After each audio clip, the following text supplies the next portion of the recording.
जय हिंद, वंदे मातरम। दोस्तों, स्वागत करता हूं आप सभी का आपके अपने परिवार दीक्षित एजुकेशन अड्डा पर। दोस्तों, एक बार फिर हाजिर हो चुका हूं लेकर आप सभी के लिए एकदम लल्लन टॉप क्लास है।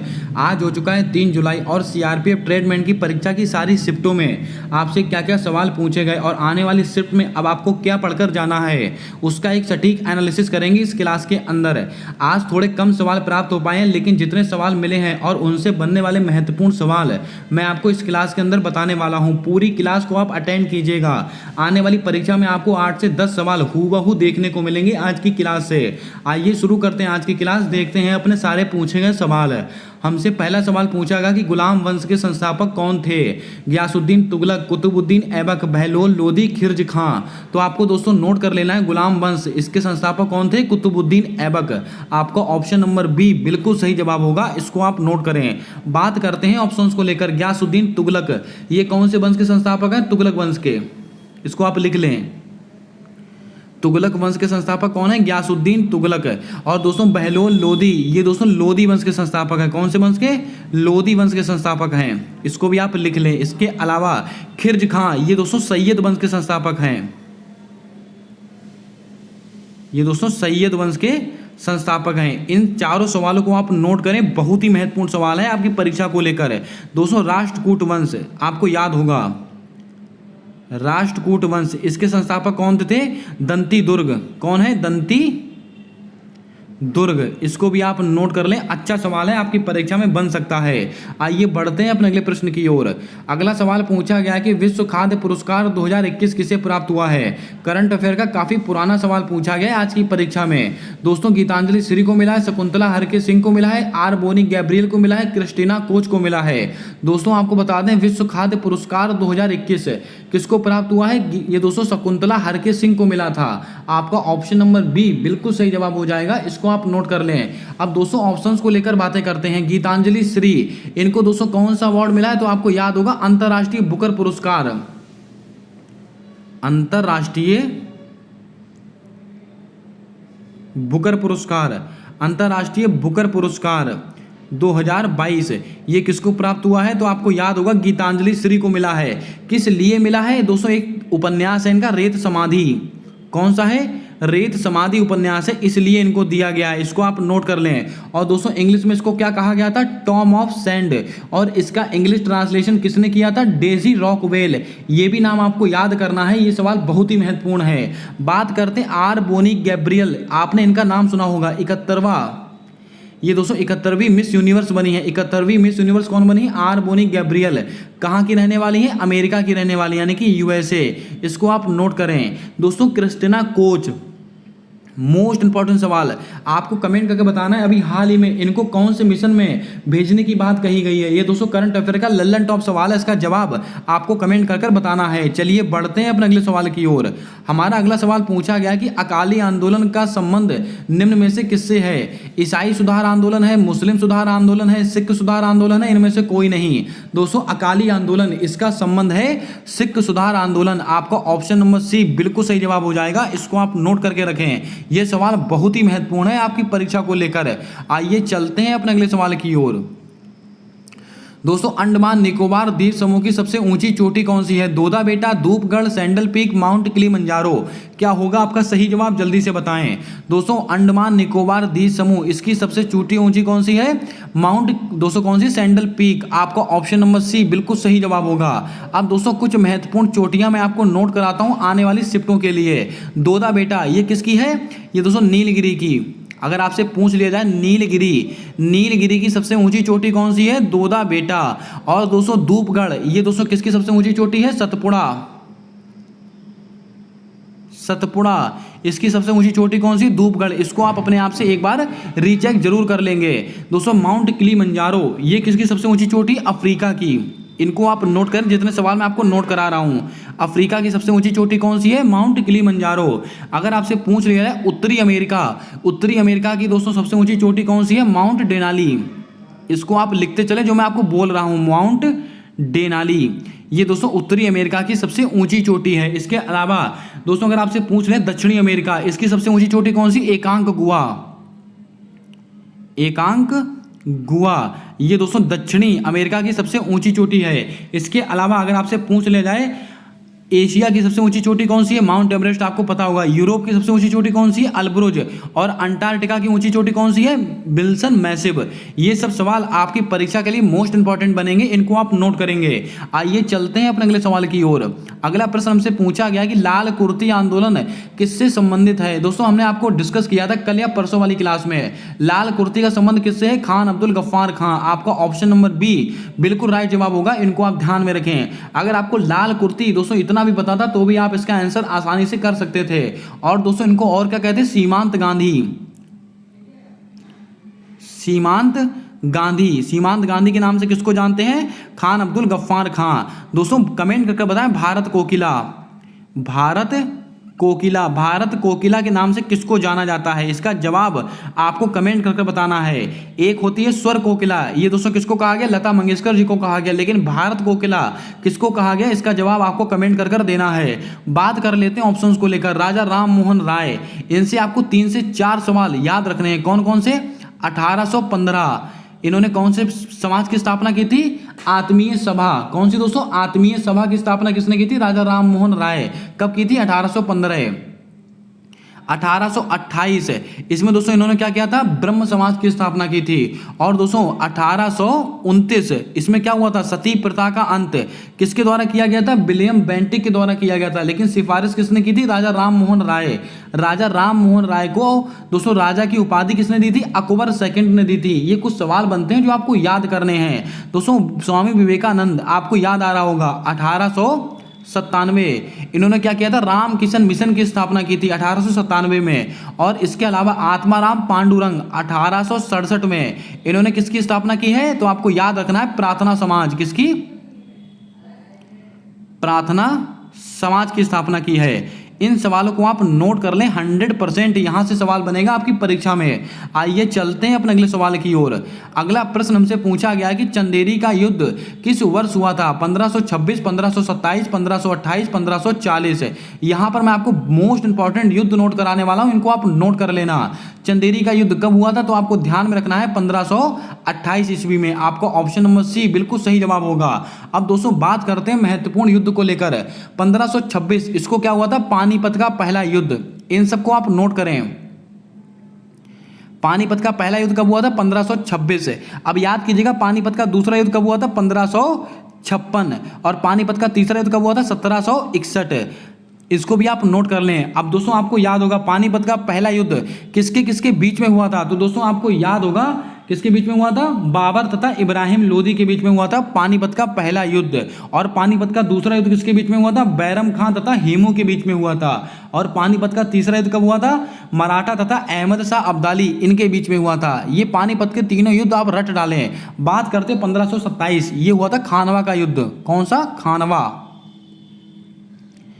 खानवा का युद्ध कब हुआ था? 1527 ईस्वी में हुआ था। किसके किसके बीच में हुआ था? राणा सांगा तथा बाबर के बीच में हुआ था। 1540 इसको हुआ था कन्नौज का युद्ध। किसका? कन्नौज। कन्नौज का युद्ध, इसको भी आप नोट कर लें। इनमें से एक ना एक सवाल आपसे पूछा जाएगा। आपको याद होगा 1191, 1192, तराइन का पहला युद्ध, तराइन का दूसरा युद्ध। ये सब चीजें आपको मैं कई बार नोट करा चुका हूं। अगर आप क्लास को पहली बार देख रहे हो तो क्लास को लाइक जरूर कर दें। चैनल पर पहली बार आए हो तो चैनल को सब्सक्राइब कर बेल वाला आइकन ध्यान से दबा लें, ताकि आने वाली क्लासेस के अपडेट आप तक आसानी से पहुंचते रहें। जिसका भी एग्जाम बाकी है कमेंट करके बताएं आपका एग्जाम कब है। और दोस्तों क्लास को अपने दोस्तों तक जरूर शेयर कर दें जिसका भी एग्जाम अभी बाकी है।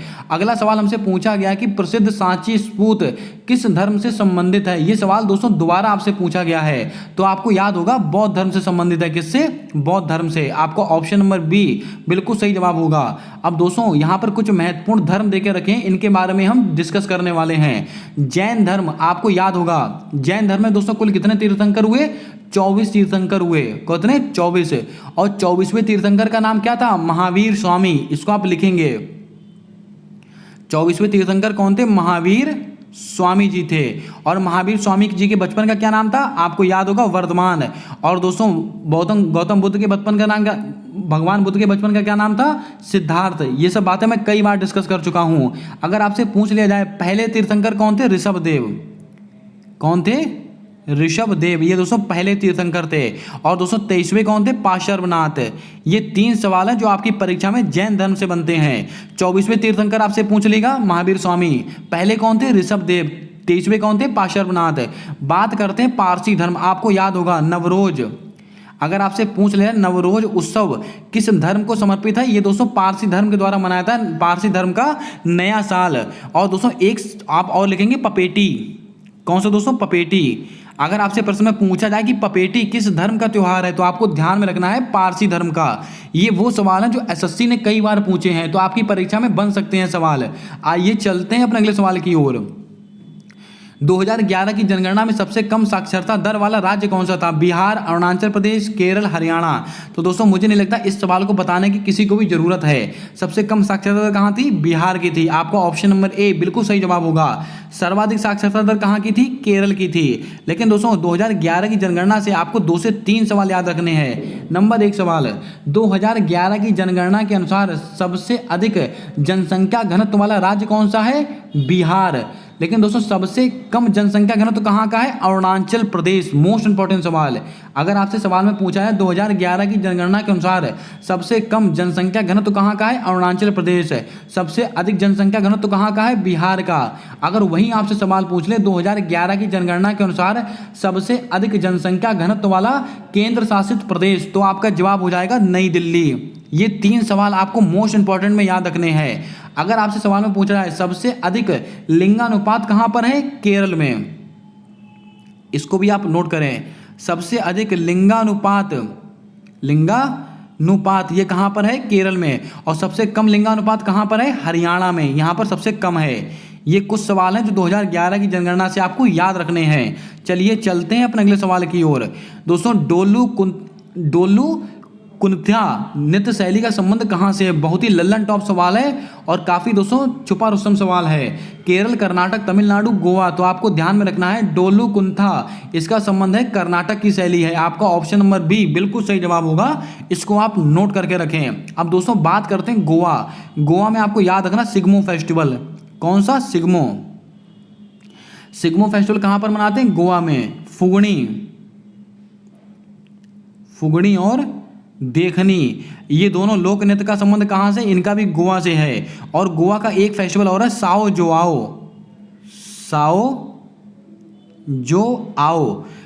जोआओ नृत्य का संबंध कहां से है? ये भी दोस्तों गोवा का फेस्टिवल है। इसको भी आपको नोट करना है। आपको याद होगा गोवा को अलग से राज्य का दर्जा कब दिया गया था? दोस्तों आपको याद होगा 1987 में। और दोस्तों कौन सा संविधान संशोधन था? 56वां संविधान संशोधन, यानी कि 56वां कॉन्स्टिट्यूशन अमेंडमेंट। इसके द्वारा गोवा को अलग से राज्य का दर्जा दिया गया था। हमने गोवा को पुर्तगाल से आज़ाद कब कराया था? 1961 में। आपसे सवाल पूछा जाएगा कि गोवा किसका उपनिवेश था? पुर्तगाल का। दोस्तों पूरे भारत में समान नागरिक संहिता ये दोस्तों कहां पर लागू है? तो आपको याद होगा गोवा में। हर घर जल वाला पहला राज्य कौन सा है? गोवा। ये सब बातें आपको नोट करनी है। चलिए चलते हैं अपने अगले सवाल की ओर। पंचायत से संबंधित कौन सा संविधान संशोधन है? ये सवाल हमने कल ही डिस्कस किया था, आज आपकी परीक्षा में पूछ लिया गया। 42वां संविधान संशोधन, 36वां संविधान संशोधन, 73वां संविधान संशोधन, 74वां संविधान संशोधन है। तो आपको दोस्तों याद करके रखना है पंचायत से संबंधित कौन सा संविधान संशोधन है? 73वां संविधान संशोधन है। आपको ऑप्शन नंबर सी बिल्कुल सही जवाब होगा। अधिनियम कब का है? 1992 का अधिनियम है। लेकिन लागू कब हुआ था? 1993 में लागू हुआ था। यह सवाल भी आपको ध्यान में रखना है। और पंचायती राज दिवस कब मनाते हैं? 24 अप्रैल को मनाते हैं पंचायती राज दिवस। इस सवाल को भी आपको नोट कर लेना है। दोस्तों 74वां संविधान संशोधन ये दोस्तों नगरीय निकाय से संबंधित है। नगरीय निकाय इससे संबंधित है 74वां संविधान संशोधन। ये सब सवाल आपकी परीक्षा के लिए मोस्ट इंपॉर्टेंट सवाल होंगे। दोस्तों 11वीं अनुसूची में कितने विषय थे? तो आपको याद होगा 11वीं अनुसूची में कुल 29 विषय थे और 12वीं अनुसूची में कुल 18 विषय थे। ये दोनों सवाल भी आपको ध्यान में रखने हैं। अब दोस्तों कुछ महत्वपूर्ण सवाल, जैसे कि आपसे पूछा जा सकता है कि 36वां संविधान संशोधन इसका संबंध किससे है? तो आपको याद होगा सिक्किम को अलग से राज्य का दर्जा दिया गया था। किसको? सिक्किम को अलग से राज्य का दर्जा कब दिया गया था? 36वें संविधान संशोधन के द्वारा। और कब का है? 1975 का है। 36वां संविधान संशोधन है, 42वां संविधान संशोधन कब का है? 1976 का है। ये सब बातें हमने कल डिस्कस की हुई थी। 42वां संविधान संशोधन है 1976 का। सरदार स्वर्ण सिंह समिति आर्टिकल 51A और 10 मौलिक कर्तव्यों को जोड़ा गया था 42वें संविधान संशोधन के द्वारा। चलिए बढ़ते हैं अपने अगले सवाल की ओर। ताजमहल को यूनेस्को विश्व धरोहर में कब शामिल किया गया? 1983, 1993, 2017, 2019। यहाँ से मैं आपको कुछ महत्वपूर्ण दोस्तों इमारतें बताने वाला हूँ जिनको विश्व धरोहर में शामिल किया गया। इनको आप नोट कर लें, इनमें से एक ना एक सवाल आपकी परीक्षा में फिर से बनेगा। ताजमहल को यूनेस्को में कब शामिल किया गया था? तो आपको नोट करना है, ये दोस्तों 1983 में किया गया था। आपका ऑप्शन नंबर ए बिल्कुल सही जवाब होगा। लेकिन दोस्तों 1983 में और क्या क्या ऐड हुआ था ये भी आपको पता होना चाहिए। आपको नोट करना है अजंता एलोरा की गुफा। एलोरा, अगर आपसे पूछ लिया था एलोरा अजंता की गुफा, इसको दोस्तों कब शामिल किया गया था? 1983 में किया गया था। और दोस्तों क्या और शामिल हुआ था? आगरा का किला, ये भी 1983 में दोस्तों यूनेस्को विश्व धरोहर में शामिल हुआ था। इसको आप नोट करें। अजंता एलोरा की गुफा, ताजमहल और दोस्तों आगरा का किला, ये सब कब शामिल हुए थे? 1983 में। अब दोस्तों बात करते हैं 1993 में। इसमें दोस्तों क्या हुआ था? हुमायूं का मकबरा। यहाँ से दोस्तों आपको याद रखना, हुमायूं का मकबरा। ये सब सवाल आप नोट करते चलिए। हुमायूं का मकबरा ये दोस्तों 1993 में शामिल हुआ था। इसके अलावा एक दोस्तों और नोट कीजिएगा, कुतुब मीनार का दोस्तों निर्माण किसने पूरा कराया था? जल्दी से कमेंट में छाप दें। दोस्तों हुमायूं का मकबरा, कुतुब मीनार, ये दोनों कब शामिल हुए हैं? 1993 में। 2017 दोस्तों 2017 में क्या शामिल हुआ था? अहमदाबाद। मोस्ट इंपॉर्टेंट सवाल, अहमदाबाद। और दोस्तों एक और 2019, इसको दोस्तों क्या शामिल हुआ था? तो आपको ध्यान में रखना, जयपुर कब शामिल हुआ है? भारत के एकमात्र 2 शहर हैं जो शामिल हुए हैं। 2017 में अहमदाबाद, 2019 में जयपुर। और दोस्तों आपको याद होगा, अगर आपसे पूछ ले जंतर मंतर, जो दोस्तों जयपुर में जंतर मंतर है, वो कब शामिल हुआ था? तो आपको नोट कर लेना है, ये शामिल हुआ था 2010 में। इसको आप ध्यान में रखें। दिल्ली वाला जंतर मंतर इसमें शामिल नहीं है, जयपुर वाला जंतर मंतर शामिल है। ये सवाल आपके लिए महत्वपूर्ण बनेगा। कमेंट करके बताएं ये इन्फॉर्मेशन आपको कैसी लगी। अगर क्लास पसंद आ रही है तो क्लास को लाइक कर दें। ये सारी मेहनत सिर्फ और सिर्फ आपके माँ बाप के सपने को पूरा करने के लिए की जा रही है। आइए बढ़ते हैं अपने अगले सवाल की ओर। अल्बर्ट आइंस्टीन से कौन से नेता प्रभावित थे? ऐसा भी सवाल आपकी परीक्षा में पूछा गया। कमेंट करके बताएं कि ये सवाल पूछा गया है कि नहीं। ये दोस्तों आपका राइट आंसर हो जाएगा महात्मा गांधी। आपका ऑप्शन नंबर बी बिल्कुल सही जवाब होगा। अब महात्मा गांधी की बात आई है तो इनकी एक पुस्तक है हिंद स्वराज। कौन सी? हिंद स्वराज किसकी पुस्तक है? महात्मा गांधी जी की पुस्तक है। और महात्मा गांधी जी ने दोस्तों 1924 के बेलगांव अधिवेशन, कौन से? 1924 के बेलगांव अधिवेशन में महात्मा गांधी जी ने भाग लिया था। कांग्रेस का एकमात्र अधिवेशन था। इसको आप नोट करेंगे। पंडित जवाहरलाल नेहरू, आपको याद होगा 1929, इसको क्या हुआ था? लाहौर अधिवेशन। इसकी अध्यक्षता किसने की थी? पंडित जवाहरलाल नेहरू ने की थी। और 1929 में दोस्तों लाहौर अधिवेशन के दौरान पूर्ण स्वराज की मांग की गई थी। स्वामी दयानंद सरस्वती, इनके दोस्तों आर्य समाज, इन्होंने किसकी स्थापना की थी? आर्य समाज की स्थापना की थी स्वामी दयानंद सरस्वती ने। कब की थी? 1975 में की थी। सॉरी दोस्तों 1875।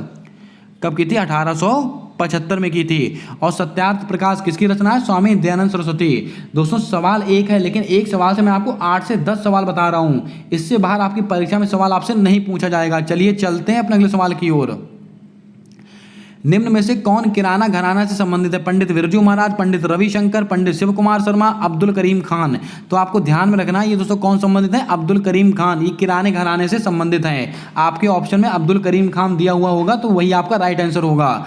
बात करते हैं पंडित बिरजू महाराज, ये दोस्तों कौन से घराने से संबंधित है? लखनऊ घराने से। कौन से?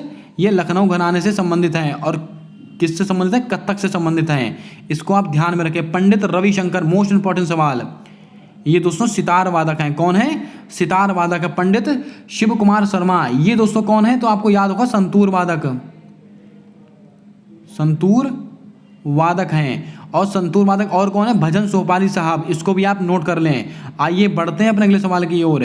किन राज्यों में महिलाओं की साक्षरता दर अधिक है? ऐसा भी सवाल पूछा गया है, तो आपको ध्यान में रखना है केरल और मिजोरम में। तो आपका राइट आंसर क्या हो जाएगा? Option number D. आपके ऑप्शन में दोस्तों केरल और मिजोरम देके रखा होगा, तो वही आपका राइट आंसर होगा। आइए चलते हैं अपने अगले सवाल की ओर। नीना गुप्ता को 2021 में कौन सा पुरस्कार प्राप्त हुआ था? दोस्तों बहुत जबरदस्त सवाल पूछा गया, बहुत पुराने सवाल पूछे जा रहे हैं करंट अफेयर के। नीना गुप्ता को दोस्तों कौन सा पुरस्कार प्राप्त हुआ था? रामानुजम पुरस्कार, एबेल पुरस्कार, सरस्वती सम्मान, बोल्ट्जमान पुरस्कार। तो आपको ध्यान में रखना, इनको दोस्तों रामानुजम पुरस्कार मिला था नीना गुप्ता को। आपका ऑप्शन नंबर ए बिल्कुल सही जवाब होगा। और रामानुजम पुरस्कार किससे संबंधित है? ये मैथमेटिक्स से संबंधित है।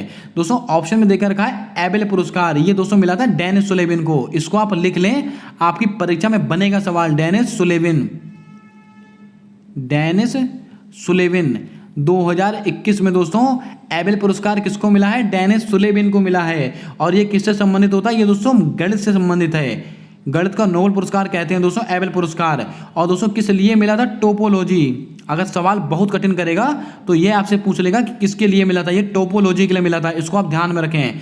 बात करते हैं बोल्ट्जमान पुरस्कार, ये मिला था दीपक धर, दीपक धर इनको मिला था बोल्ट्जमान पुरस्कार। कहाँ के रहने वाले? आईआईटी कानपुर के रहने वाले, इनको आप ध्यान में रखें। सरस्वती सम्मान 2023 किसको मिला है? तो आपको याद होगा शिव शंकरी को मिला है। और कौन सी पुस्तक है? सूर्यवंशम पुस्तक के लिए मिला है। और तमिल लेखिका हैं, इनको भी आप नोट कर लें। चलिए बढ़ते हैं अपने अगले सवाल की ओर। बक्सर का युद्ध किसके किसके बीच में हुआ था? ऐसा भी सवाल आज आपसे पूछ लिया गया है। दोस्तों यहाँ पर थोड़ा सा छोटा कर देता हूँ, आई होप दोस्तों आपको सही से दिख रहा होगा। दोस्तों बक्सर का युद्ध किसके किसके बीच में हुआ था? तो आपको ध्यान में रखना है, ये दोस्तों 1764 में हुआ था। इसके आसपास ईस्ट इंडिया कंपनी के हेक्टर मुनरो और मुगल तथा नवाबों की सेनाओं के बीच में ये युद्ध हुआ था। मैंने दोस्तों पूरा एक्सप्लेनेशन यहाँ पर आपके सामने लगा दिया है, आप अच्छी तरह से पढ़ सकते हैं। बक्सर युद्ध कब हुआ था? 1764 में हुआ था। किसके बीच में हुआ था? ईस्ट इंडिया कंपनी के हेक्टर मुनरो और मुगल तथा नवाबों की सेना के बीच में। और दोस्तों बंगाल के नवाब मीर कासिम, अवध के नवाब सिराजुद्दौला तथा मुगल बादशाह शाह आलम द्वितीय की संयुक्त सेना अंग्रेज कंपनी से लड़ रही थी, इसको आप ध्यान में रखें। अगला सवाल हमसे पूछा गया है कि अलाउद्दीन खिलजी ने दिल्ली शहर की रक्षा करने के लिए कौन सी सिटी बनाई थी? ऐसा भी सवाल कोई पूछा गया है आज की परीक्षा में। तो दोस्तों आपको याद रखना है, इसका राइट आंसर हो जाएगा श्री सिटी। आपका ऑप्शन नंबर, इसमें कोई ऑप्शन नहीं, इसको आप ध्यान में रखेंगे। ये कुछ सवाल थे जो आज आपकी परीक्षा में आपसे पूछे गए हैं। अगर दोस्तों आज की क्लास आपको पसंद आई है तो क्लास को लाइक कर दें। चैनल पर नए हो तो चैनल को सब्सक्राइब कर बेल वाला आइकन ध्यान से दबा लें, ताकि आने वाली क्लासेस के अपडेट आप तक आसानी से पहुंचते रहें। मिलते हैं आने वाली अगली क्लास के अंदर, तब तक के लिए जय हिंद, जय भारत। दोस्तों अपना सपोर्ट, अपना प्रेम हमारे यूट्यूब चैनल के साथ हमेशा यूं ही बनाकर रखें।